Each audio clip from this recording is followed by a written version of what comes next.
Hello అండి. అందరికీ నమస్కారం. నేను మీ కట్టా కార్తీక్.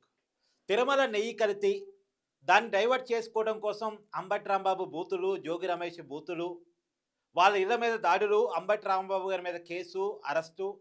ఈ పరిణామాల క్రమంలో ఇవాళ జగన్మోహన్ రెడ్డి గారి పరామర్శ యాత్ర, ఇవన్నీ గురించి మాట్లాడుకునే క్రమంలో మనం ఒక విషయాన్ని మర్చిపోయాం. జగన్మోహన్ రెడ్డి గారు ఇటీవలే వాళ్ళ పార్టీ నాయకులకు ఓ పిలిపిచ్చారు. దేవాలయాలకు వెళ్ళి నాయకులంతా పూజ చేయాలి. మనం తిరుమలలో నెయ్యి కల్తీ చేయకపోయినా, యానిమల్ ఫ్యాట్ కలపకపోయినా, కలిపామని చంద్రబాబు నాయుడు గారు మాట్లాడారు. ఇవాళ కలపలేదు అని వచ్చింది కాబట్టి మనం ఏ తప్పు చేయనట్టే లెక్క. చంద్రబాబు నాయుడు గారు మన మీద అపవాదం మోపారు కాబట్టి పాప పరిహారం కింద వెళ్ళి దేవాలయాలకు వెళ్ళి పూజా కార్యక్రమాలు చేయండి. హిందువుల పక్షాన వైసీపీ ఉంది అని చెప్పడానికి నాయకులంతా కూడా టెంపుల్స్కి వెళ్ళి కుటుంబ సమేతంగా పూజా కార్యక్రమాలు నిర్వహించాలని చెప్పేసి పిలుపునిచ్చారు. అంబటి రాంబాబు గారు కూడా ఏ రోజైతే లకారం భాష తిట్టారో చంద్రబాబు నాయుడు గారిని, ఆ రోజు అంతకంటే ముందు ఆయన కూడా టెంపుల్కి వెళ్ళొచ్చారు. పూజా కార్యక్రమాలు నిర్వహించి వచ్చారు. గోరంట్ల వెంకటేశ్వర స్వామి టెంపుల్కి వెళ్ళొచ్చారు. కానీ జగన్మోహన్ రెడ్డి గారు టెంపుల్కి వెళ్ళలేదు. పిలుపునిచ్చింది ఆయన. వాళ్ళ పార్టీ నాయకులందరినీ దేవాలయానికి వెళ్ళమన్నారు. కానీ జగన్మోహన్ రెడ్డి గారు టెంపుల్కి వెళ్ళలేదు. ఎందుకని వెళ్ళలేదు? ఈ విషయాన్ని ఎవరూ మాట్లాడట్లేదు. ఈ విషయాన్ని అందరూ మర్చిపోయారు. ఆయన బెంగళూరు ప్యాలెస్కి వెళ్ళిపోయారు.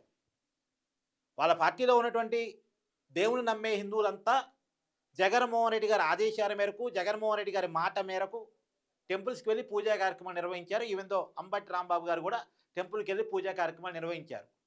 గోరంట్ల వెంకటేశ్వర స్వామి టెంపుల్కి వెళ్ళి. కానీ జగన్మోహన్ రెడ్డి గారు టెంపుల్కి వెళ్ళలేదు. ఎందుకు? ఇవాళ అంబటి రాంబాబు గారు ఇంటికి వెళ్తున్నారు, జోగి రమేష్ ఇంటికి వెళ్తున్నారు, పరామర్శ కార్యక్రమం పెట్టుకున్నారు. మరి ఇవాళైనా టెంపుల్కి వెళ్తారంటే వెళ్ళరు. సతీ సమేతంగా అసలే వెళ్ళరు. మరి జగన్మోహన్ రెడ్డి గారు దేవాలయానికి పోవటానికి వస్తున్నటువంటి అడ్డంకులేంటి? నిజానికి జగన్మోహన్ రెడ్డి గారు నమ్మేది హిందూ మతమే అయి ఉంటే, హిందూ మతం మీద కనీసం ఆయన ఏ మతమైనా నమ్ముకోనియండి, హిందూ మతం మీద గౌరవం ఉండి ఉంటే టెంపుల్కి వెళ్ళడానికి ఆయనకున్న అభ్యంతరం ఏంటి?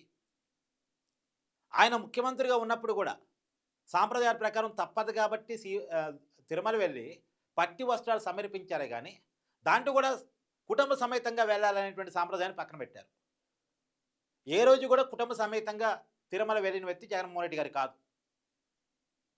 పైగా ఈ నెయ్యి కల్తీ ఇష్యూ వచ్చినప్పుడు జగన్మోహన్ రెడ్డి గారు తిరుమల వెళదాం అనుకున్నారు. అనుకుంటే సరే రండి, కథ డిక్లరేషన్ ఇవ్వాల్సి వచ్చిందని ఇప్పుడున్న కూటమి ప్రభుత్వం చెప్పింది. డిక్లరేషన్ అంటే ఏముండదు. జగన్మోహన్ రెడ్డి గారు ఆస్తులు రాసిమని అడగరు. హిందూ మతం మీద గౌరవంతోనే వచ్చాను, దేవుడి మీద భక్తితోనే వచ్చాను అని ఉంటుంది. దాని మీద సంతకం పెట్టడానికి వచ్చిన అభ్యంతరం ఎవరికి ఉండదు కదా. ఇప్పుడు ఈ రెండు పదాలకి ఎవరికి అభ్యంతరం ఉండదు కదా, ఏ పార్టీ నాయకుడికి కూడా. హిందూ మతం మీద గౌరవంతోనే వచ్చాను, దేవుడి మీద భక్తితోనే వచ్చాను, అంతేగా. మరి హిందూ మతం మీద గౌరవం ఉంటేనే తిరుమల వెళ్ళాలి, దేవుడి మీద భక్తి ఉంటేనే తిరుమల వెళ్ళాలి, లేకపోతే వెళ్ళమని ఎవడు ఫోర్స్ చేయరు కదా. అక్కడికి వెళ్ళినప్పుడు దాని మీద సంతకం చేయడానికి జగన్మోహన్ రెడ్డి గారికి ఉన్న అభ్యంతరం ఏంటి? సంతకం పెట్టడం ఇష్టం లేక జగన్మోహన్ రెడ్డి గారు తిరుమల పర్యటన రద్దు చేసుకున్నారు. నన్నే అడుగుతారా అని. నిజానికి గతంలో రాష్ట్రపతిగా పనిచేసిన అబ్దుల్ కలాం గారు సంతకం పెట్టి దేవుని దర్శించుకున్నారు. ఆయన మతం వేరు కాబట్టి ఆయన డిక్లరేషన్ సంతకం పెట్టాల్సి వచ్చింది. సంతకం పెట్టే దేవుని దర్శించుకున్నారు. గతంలో సోనియా గాంధీ గారు సంతకం పెట్టి వెంకటేశ్వర స్వామిని దర్శించుకున్నారు. ఆమె నమ్మేది వేరే మతం కాబట్టి ఆమె సంతకం పెట్టే దేవుని దర్శించుకున్నారు. ఒక దేశ రాష్ట్రపతి సంతకం పెట్టే వెళ్ళారు. యూపీఏ చైర్పర్సన్గా ఆనాడు అధికారంలో ఉండి దేశాన్ని ఏలుతున్నటువంటి సోనియా గాంధీ గారు సంతకం పెట్టి దేవుని దర్శించుకున్నారు. లేటెస్ట్గా డిప్యూటీ సీఎం పవన్ కళ్యాణ్ గారి భార్య, ఆమె కూడా నమ్మేది వేరే మతం, అంటే వేరే దేశం ఆమెది కాబట్టి, అక్కడ ఆమె నమ్మేది వేరే మతం కాబట్టి ఆమె కూడా డిక్లరేషన్ మీద సంతకం పెట్టమంటే పెట్టే దేవుని దర్శించుకున్నారు. నేను డిప్యూటీ సీఎం భార్యని కదా, నేను సంతకం పెట్టమంటే అనలా. టీటీడీ సాంప్రదాయాల ప్రకారం సంతకం పెట్టే దైవ దర్శనం చేసుకున్నారు. మరి కానీ జగన్మోహన్ రెడ్డి గారు సంతకం పెట్టడం ఇష్టం లేక దైవ దర్శనానికి వెళ్ళలేదు.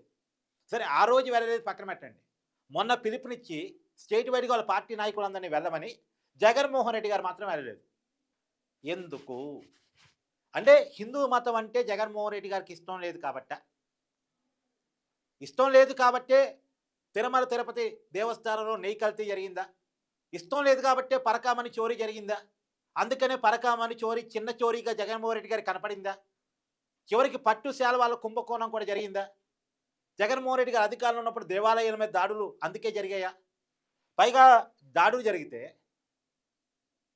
రాముడి విగ్రహం తల విరిగి పక్కన పడిద్ది, చెయ్యి విరిగి పక్కన పడిద్ది, హనుమంతుడి చెయ్యి విరిగిద్ది, ఆ అంతర్వేదిలో రథం తగిలి పడిపోయిద్ది.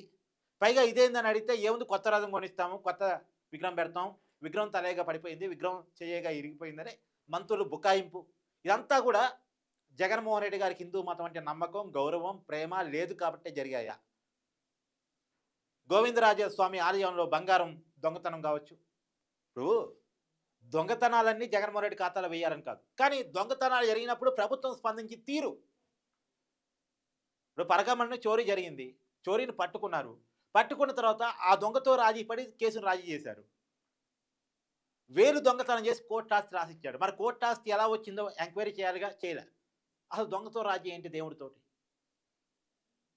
ఒక చిన్న తిరుమల తిరుపతి దేవస్థానం ఎంప్లాయీకి ₹1,00,00,000 ఆస్తులు ఎక్కడి నుంచి వచ్చాయనేటువంటి మినిమం కామన్ సెన్స్ థింకింగ్ కూడా లేకుండా, నిజానికి ₹1,00,00,000 ఆస్తులు ఉంటే 72,000 కోసం ఎందుకు దొంగతనం చేస్తాడు అనేటువంటి ఒక లాజిక్ కూడా ఆలోచించకుండా ఆ దొంగతో రాజీ పడి, అది కూడా తిరుమల తిరుపతి దేవస్థానం నిబంధనలు పక్కన పెట్టి మరి రాజీ పడ్డటువంటి పరకామణి చోరీ కేసు ఇప్పటికీ నడుస్తూ ఉంది.